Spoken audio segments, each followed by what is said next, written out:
Mark here. Today I'm going to be ranking all the albums by Testament, or just the studio albums, to be honest. If you haven't subscribed to my channel, please do so. I want to get to 400 subscribers, and I want to have a contest. I have a pretty cool idea. So, if you're a metalhead, just like my channel, just subscribe to it. I have an album or two that you might enjoy. I don't know, just subscribe to my channel. Why not? So anyways, yeah, so I'm ranking all the albums by Testament. Testament is from Berkeley, California. They formed in 1983 under the name of Legacy by Eric Peterson and his cousin, guitarist Derek Ramirez. They would add a drummer, Louis Clement, vocalist Steve Souza, and bassist Greg Christian. 1985, Clement and Ramirez would leave the band. So the band will get Alex Skolnick, who would join them, and Skolnick, he studied under Joe Satriani, so that's pretty cool. Legacy would be writing material. They released a 4-song demo in 1985. Eventually, Souza left in 1986 to join some band called Exodus. Like, who is this Exodus band that they speak of? And he was replaced by Chuck Billy, who was suggested by Souza. The band was signed to Megaforce Records in 1986. While recording their debut album, the band was forced to change the name to Testament because there was an R&B cover band with the trademark Legacy as their name. That's pretty lame. Anyway, Testament's debut album, The Legacy, was released on April 21st, 1987 on Megaforce Records. The record was recorded at Pyramid Sound Studios in New York, produced by Alex Perialis. And everybody knows who Alex Perialis is. I had the debut album at number 3. Here's the vinyl of it. I do really love this album, so I have it at number 3. It deserves to be up there. Over the Wall, Burnt Offering, First Strike is Deadly, and my favorite, Alone in the Dark. What a debut album. You can't go wrong with this album at all. Deserves to be in their top 5 in their whole discography in my books. With regular rotation from their music video, Over the Wall, on MTV's Headbangers Ball, the band got more exposure and landed some killer tours with Anthrax in North America and Europe. Testament also opened up for Slayer, label mate Overkill, and Megadeth on their Peace Sells, But Who's Buying tour. Well, it's a pretty cool tour to go be on, right? So Testament's second album, The New Order, was released on May 5th, 1988. The band went to Pyramid Sound Studios again with Alex Perialis producing the album. I have the New Order at number 2. I have the CD here. And I do also have the cassette of this. It's so hard to get the vinyl. It's so expensive anywhere that I look to get this on vinyl, but I'll settle for the CD any day. It's cool with me. Yeah, man, Into the Pit, The Preacher, The New Order, Disciples of the Watch, Trial by Fire. Killer tracks, man, killer album. By 1990, the album sold over 250,000 copies in the US. Testament continued to tour and support the album with other thrash acts like Megadeth, Flotsam and Jetsam, and Nuclear Assault, and other thrash metal bands. It was thrash was like pounding back at that time, right? So in February 1989, Testament entered the studio. This time at Fantasy Studios in Berkeley, Florida. Reportedly recorded live in the studio. This is the last album produced by Alex Perialis. Then on August 4th, 1989, they released Practice What You Preach on Atlantic and Megaforce Records. I have this album at number 7. Practice What You Preach. I like it. They don't have a bad album. This is a great album. They don't have a bad album at all in my books. There's just other albums that I like more. This song does have more of a heavy metal influence and some progressive elements in it.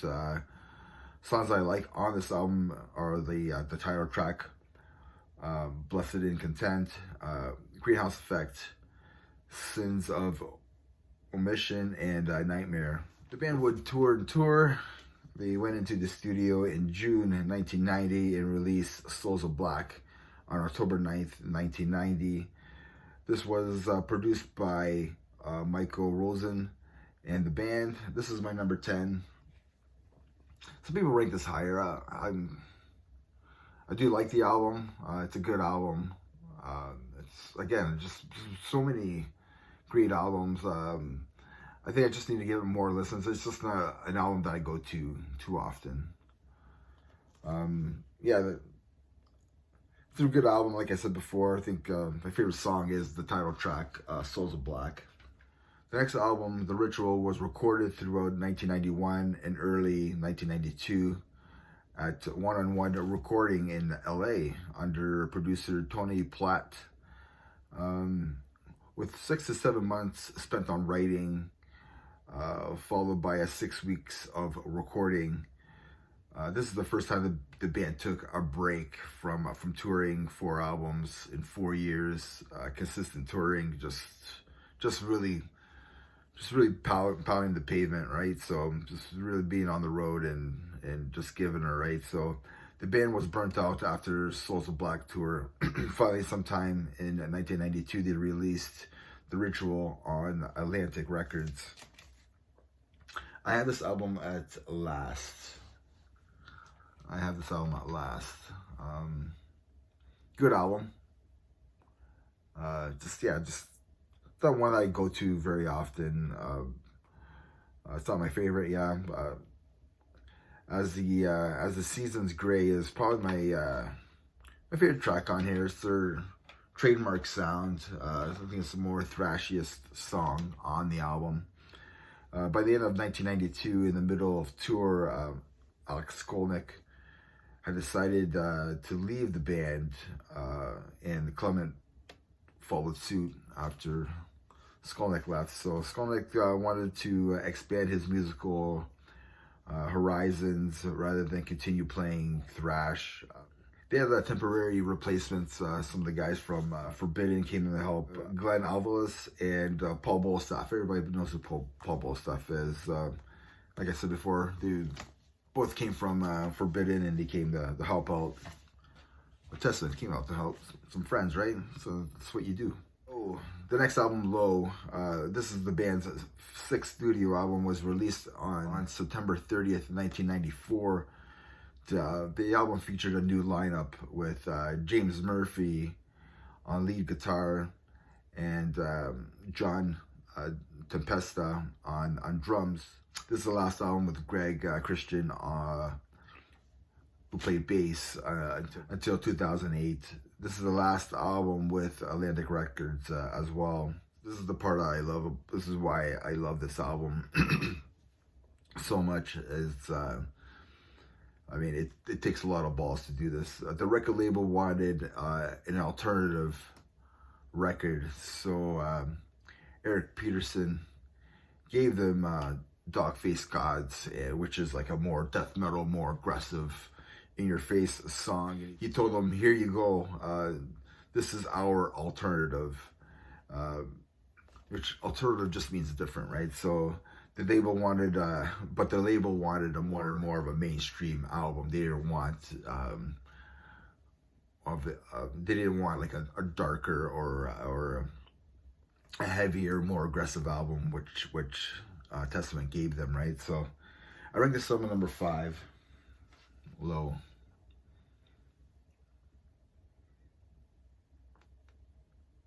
Yeah, so many great hits on here. You got Low, you got Legions, Hail Mary, Sounds of War, PC, Dogface Gods. Awesome album. One of my favorite albums by them. Yeah, the artwork was done by Dave McKean. That just screams out 90s like cover art, you know, like this. And I think he did like Machine Head's album and Fear Factory. It just screams out 90s cover art, right? So this is also one of the first albums that I heard from Testament. So I just really love how diverse this album really is. They toured for 2 years to promote Low. Tempesta left Testament after recording Low to join White Zombie. John Dent replaced him. Then he left to join Slayer.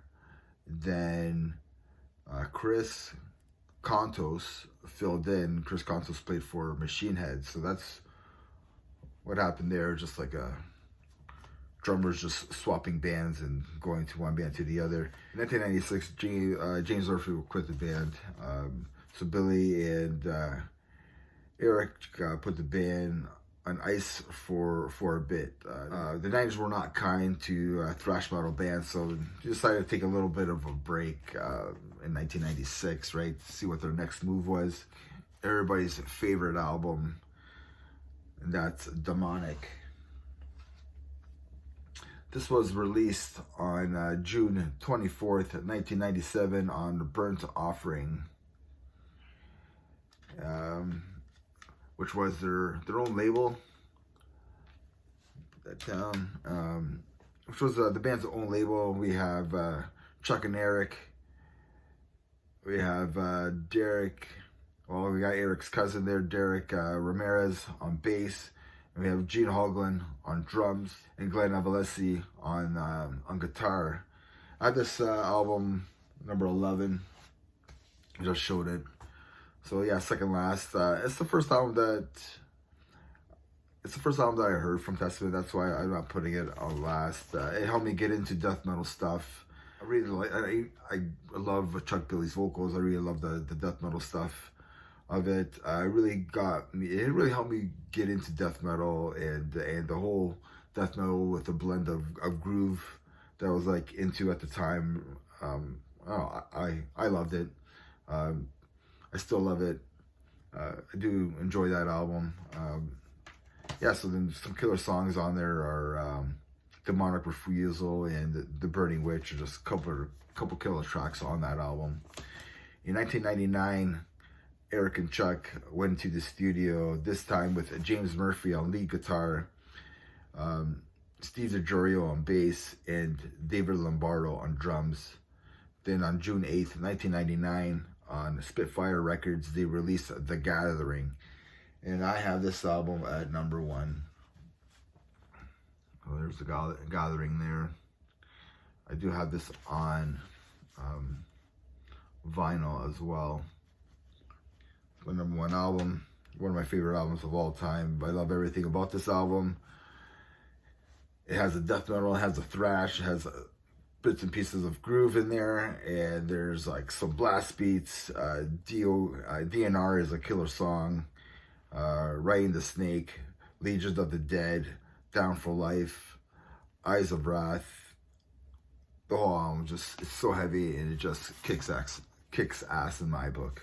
Soon after the release of The Gathering, James Murphy was diagnosed with a brain tumor, but he would eventually make a full recovery. In 2001, Chuck Billy was also diagnosed with a testicular cancer. His cancer was also treated successfully as well. In August 2001, friends of Billy organized Thrash of the Titans benefit concert featuring bands like Death Angel, Exodus, Anthrax, and more. The show was headlined by Legacy Reunion with Steve Souza on vocals, Alex Skolnick, Greg Christian, and of course like Eric Peterson and Clement as well. Also in 2001, Testament released The First Strike, Still Deadly. And it's like they just re-recorded some old school songs of theirs. It's an awesome release. I didn't rank this album at all, but yeah, if you don't have this album, it's pretty cool. Go get it. They redid some old tracks and made more of a modern recording on it. Awesome stuff. In May 2005, Testament announced a reunion tour featuring the classic lineup with Billy Peterson and Skolnick and Tempesta and Clement sharing drum duty, and this Greg Christian as well. So he was there as well. Fast forward to April 29th, 2008. Testament released their 10th studio album, The Formation of Damnation. We have Skolnick, we have Christian back into the band, and Paul Bostaph on drums. This is my number 4 album. What a return this album is. It's so heavy. I think it's because of Paul Bostaph. Paul Bostaph's phenomenal drummer. And every time he goes into another band, it's like the greatest thing. But yeah, this album hits hard. Paul Bostaph kills it on the drums. It's a great modern thrash album. More Than Meets the Eye. The Evil Has Landed. The title track. Henchman Ride. The Killing Season. Awesome album. The next album, Dark Roots of Earth, was released on July 27, 2012 on Nuclear Blast. Produced by Andy Sneap. Artwork by Eli Rinn, Cantor. Everyone is back except for Paul Bostaph, who had a serious injury. So Gene Hoglan filled in for drums, but who would stay in the band for the next 10 years. So, one killer drummer gets hurt and injured, so you get another killer drummer. Like, why not? Gene Hoglan. Killer stuff. Bassist Greg Christian would leave the band in January 2014. Dark Roots of the Earth is my number 9. It's my number 9. It's a good album. Killer tracks on here is Rise Up, Native Blood, True American Hate. Killer stuff, man. Like I said before, consistent discography, just an awesome band, just consistent throughout everything, right? So, the next album was released on October 28th, 2016. We get Brotherhood of the Snake, produced by Andy Sneap. Artwork by Eli Rinn. This time we have Steve DiGiorgio joining on bass. The band brings back the thrash, and I have this album at number 8. It's a great album, heavy album. The title track is killer. The Pale King, killer track. Strongholds, Centuries of Suffering, and Neptune's Spear. Another killer album. Can't go wrong with that album either. So they keep the same lineup for the first time since 1992. The Ritual. Testament releases Titans of Creation on April 3rd, 2020, where we have same lineup as last time. We have Chuck, we have Eric, we have Alex, we have Steve DiGiorgio, and we have Gene Hoglan on drums. But Gene will leave the band in 2022 to do some stuff with some band called Dark Angel. Yeah, Dark Angel's pretty awesome, so that's pretty cool. More metal for us, right? That's what we want. And then they get Juan Urtiga, I think that's how you say his name, to co-produce the album. The same artist has been doing their last art for the last 4 albums to do the artwork for this album. I have this album at number 6. There it is. I have this album number 6. Another killer album. It's not so many albums, so many great albums that they do. I mean, it's Testament formula. It works. These last 4 albums that they've done, the formula works. It works for these guys. They're a master of their craft. Title track is good. Every title track and every album is good. It's great. World War III is killer. Night of the Witch is killer. Estar's Gate, killer. Symptoms is killer. The Healer, another killer. And Curse of Osiris is killer. What do you think of my ranking? I'll post the rankings over here and stuff, and over here to help out. Yeah, just let me know. I mean, we're supposed to be getting a new Testament album this year. It was supposed to be Dave Lombardo, but he has so many. He's in so many bands and so many other commitments. So they have a young blood doing the drums for them. So it's gonna be a killer album. Hopefully it comes out this year or early next year, but I can't wait for it. And remember, everybody, metal never dies. Cheers, everybody.